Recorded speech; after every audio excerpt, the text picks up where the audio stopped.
Hey guys, Deckler Magic here, and it's finally time to show off my 3 major decks that I've been using on live streams, and I might even show the 4th one, although you only get 3 notifications per 24 hours, and I'm probably darn close to the limit from yesterday, so welcome to YouTube.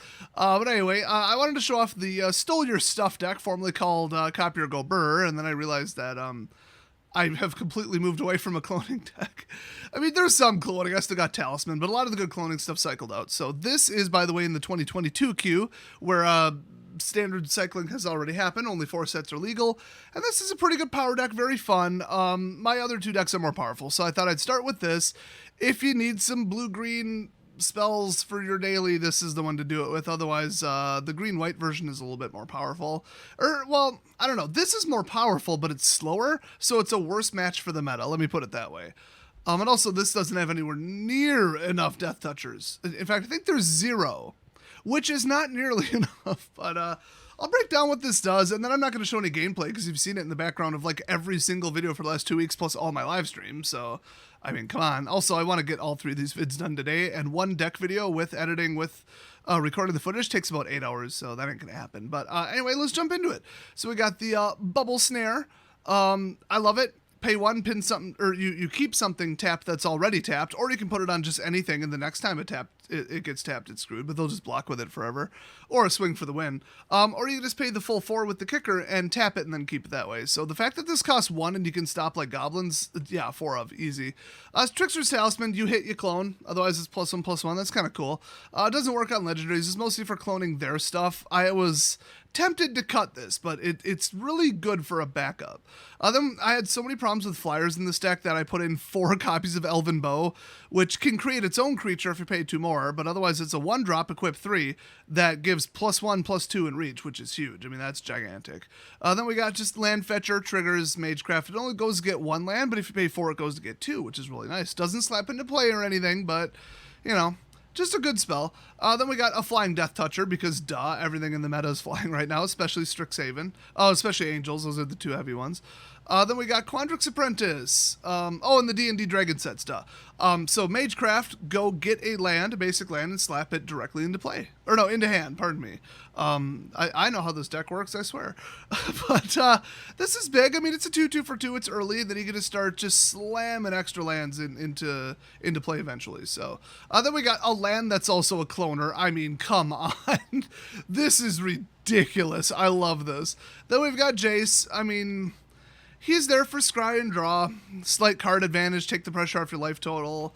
Doesn't really match his synergy, but I got him down to 1 and I couldn't really cut him because every time he comes in, he does tend to really, really, really help out one way or another, either by blocking with his face or by getting bad draws out of your way. I mean, he could accelerate you 5 turns into the future in like 2 turns, so I mean, that's pretty good. Then we got Saw coming because duh, and of course it's the foretellable universal counterspell, so that's huge. Love this spell.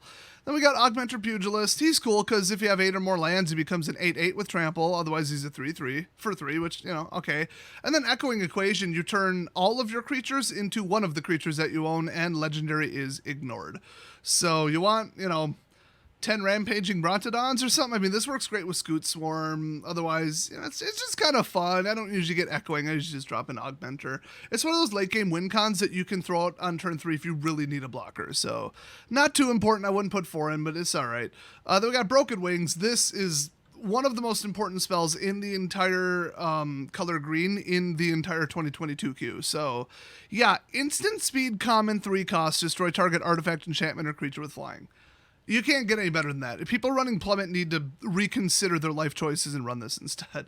We got Scute Swarm. Y'all know what this does. They need to ban this damn card. Then we got, but upon a Glade, so you can take any permanent card at all, including an Evolving Wilds, from your graveyard and put it in your hand. And then we have, go fetch 2 basic land cards, put them in your hand, shuffle. Real simple. So both are amazing. Both are instant speed. Both cost 3. That's amazing. You just can't cast both, but you either need one or the other, really. You either don't need more lands and they just killed your big game winner, or you do need more lands.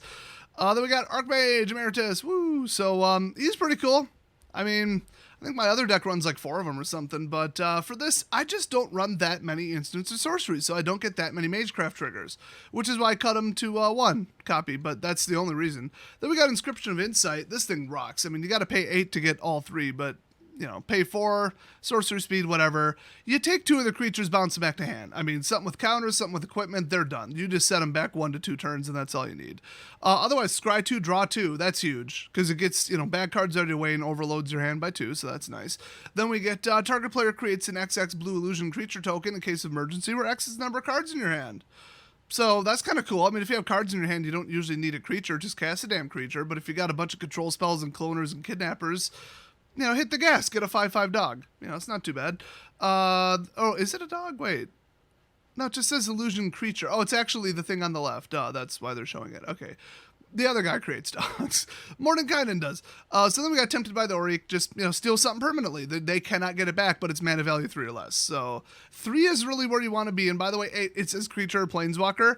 I did one time steal a 3-cost planeswalker. I didn't even want it. I just thought it would be funny.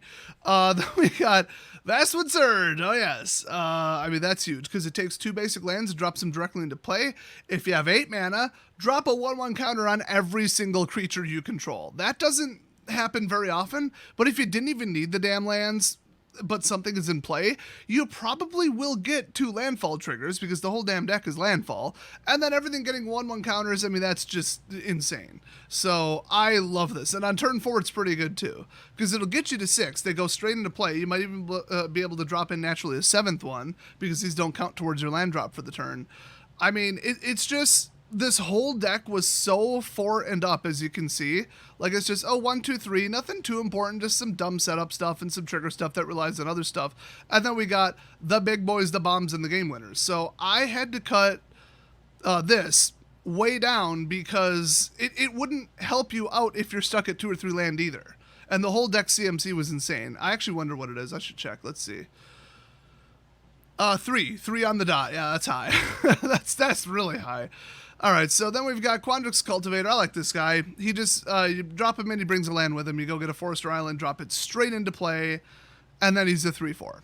So flexible. I mean, I only ran 1 because he's not that good, but it's a creature with an automatic free land, and it doesn't eat up your land for the turn, so kind of cool. Then we got Cosmos Elixir. This is like the new Shadow Spear. If you're running almost any deck, run this.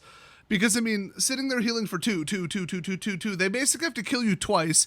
And then if they can't even get to you, like if you're running some kind of, blue-green ramp control deck, for example, it's just going to let you outdraw them 2 to 1, which they really shouldn't have printed this. I mean, if this was 3, I'd be losing my mind over this. Being 4, okay, I wish they would have slapped Legendary on it because there really is 1 Cosmos Elixir. But okay, I've got no 3 of these and still lost, but it's not real likely. You're healing 6 per turn. They got to be really running you over at that point. Or you outdrawing them 3 to 1. Eventually, you'll just steal everything they have or bounce it back to hand or just whatever. I mean, this is insane. Then we got the Mind Flayer. I don't know why there's not 4 of these. I think I just trimmed the top across the board and then just was like, whatever. Because you don't want this in your opening hand. It costs 5. But you steal whatever creature you want as long as this remains in play. So you might say, oh, that's worse than Tempted. Yeah, but it's any CMC. Yeah. So, I mean, I tend to clone this guy and then get another stealing. And then clone him again and get another stealing. It's nuts. You could even use Inscription to bounce him back to hand if you really want, if his target died, and then drop him in again and steal something else. Utterly insane. This card's borderline like too annoying to be in the game, but he's only a 3/3 with no evasion, and he costs 5. So it's like, they did appropriately cost the power cards, I will say that. Then we got Mordenkainen. Okay, I mean, he's just nuts. I think, honestly, he probably is ban-worthy, because I've seen the decks, the all-control decks that run him, and then they try to win with just him, the dogs that he creates, and the manlands, and the entire rest of the deck is control. And they got that whole your hand has no limit crap, so obviously the dog is going to be ridiculously large. In that context, I think this is ban-worthy, but the fact that he costs 6, only comes out with 5, and then it's just like draw assistance and a giant dog that's conditional, that scales up and down, it's not that good of a card, to be perfectly honest. At -10, you will lose the next turn no matter what you do. So he basically doesn't have a -10. You have to beat them that turn, and he's a blue card. How the hell are you going to do that? What do you have, haste? I mean, like, it's so dumb. Now, blue-red, I've seen them. But we got True Polymorph. This one's just fun. I like this. It lets you create another Cosmos Elixir out of one of your, like, Scute Swarms or something. Otherwise, you can take their most powerful card and turn it into, like, typically a treasure. I only kept one in because, you know, it costs 6. It's not that good of a card. But you can turn a dragon into a treasure. That's worth it. Speaking of dragons, we got Old Gnawbone. This is like a $35, $40 card, which, yeah, they went a little far with this. He is a flying 7/7 without haste, so it's like he's not that good. He's just good. You know, all this stuff, it's flirting with potentially people wanting a ban, but I've seen so much more egregious stuff. Maybe I'm just numb to it. Maybe I'm desensitized to power cards, but, I mean, he's legendary. I mean, they at least tried to make this fair. I don't know. I don't think he should be banned. Anything that costs 7, you gotta wonder, like, should it really be banned? Because getting the 7 isn't the easiest thing in the world. But then again, 7 in green is basically 5. So, I don't know. Whenever any creature you control deals combat damage to a player, create that many treasure tokens. Now, I've done this. I've gotten this guy out where I have no cards in hand or just a bunch of reactionary crap. I literally have had him out and not needed the treasures at all. So I put a couple X spells in and stuff like Lullmage, but he's the least important card in the deck, to be honest. He's just there for flying defense and for a funny, you know, ramp game win thing.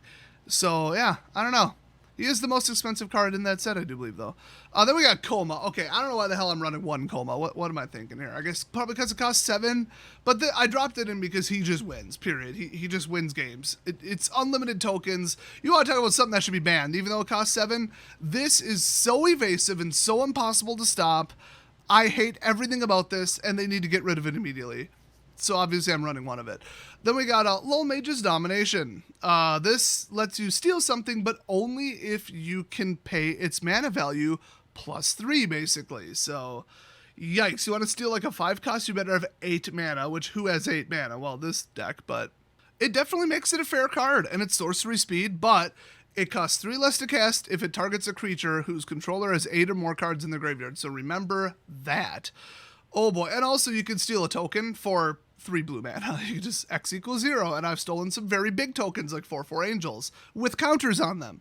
So, I mean, that's huge. Just the stealing of tokens and then late game the stealing of their best creature. Yeah, pretty good. But, I mean, to steal a 1 or 2 drop, you need 4 or 5 mana. So, because it's a dead card in your opening hand, I had to trim it to 3. I trimmed this deck down from like 160 to 105, and it just simply cannot get smaller without messing up the ratios or ruining the deck. So, also, this is anti-mill. It's a slow deck, so it needs to be anti-mill. It doesn't really even have a way to get rid of the crabs, to be honest. So, yeah. Then we got, you know, Snow, because I think I might steal something Snow related. There's like 1 Snow card in there. I don't know. Then we got the Barkchannel, the Jaro, which is huge. Huge. Oh my god. You clone something and put a 1/1 counter on it. That's ridiculous. Then we got the Scryland. That comes up a lot because you'll be sitting there top decking like, I need to assist this 2-1. So you look at every card and you're like, no, get out of my way next. And you accelerate your turns, get the garbage out of the way, however you want to refer to it. Then we got, obviously Rimewood, Vine Glitter, okay, Evolving, and then Shimmer Drift. So that's it. That's the whole deck. It's I put so much work into this, probably 2 weeks worth of testing, work, tweaks, all that, and it's not going to get any better than it is in its current form. And as far as I know, there's nothing more I can put in. People are like, what about this bomb? It has enough bombs. If anything, it has too many bombs, and you tend to mulligan about 1/3 of the time because you'll just get a bunch of 4, 5, 6 cost stuff, and you'll never get there. Against Red Rush and red-white equipment, this just loses, basically, unless you get really lucky with Bubble Snares, I guess. Or Needlethorns or these, I mean, and then clone it. Yeah, I've had a big wall of defense that rivals what they're swinging with. Bought me enough time to steal some of their shit and then just turn the game around. But I'd say I probably lose to Rush decks 75% of the time. And they're a pretty big part of the meta right now, unfortunately, in the 2022 queue. So, yeah, but I've been told for people who tried to build this that they're absolutely not going to, even though it looked like a riot, and they were absolutely married to this deck, because it burns, I think, like 35 rare wild cards and like 10 mythic or something. Yeah, and it's mostly new cards because 2022 queue, so boy, only go after this if you want to run it, because I will remind you once again, the other 2 decks I'm going to cover today are insane. They are better decks than this. The other one, it's more powerful but slower, so there is that. But it can be faster and it's less top heavy. So it's a little bit better match for the meta, but it's also a little bit I don't know. I don't know if slower or less consistent. It's just different. But then that's the other blue-green one. The green-white one is insane. And honestly, my mono-black one that I'm working on today, absolutely mental. Just the win rates I'm getting with this are disgusting. So you might want to wait for those because that one's actually really light on wildcards. A lot of uncommons. So only build this if you're absolutely married to it, and watch for the rest and hit subscribe if you don't want to miss them. Otherwise, full deck list in the description. Thanks for watching, and I'll see you guys next video.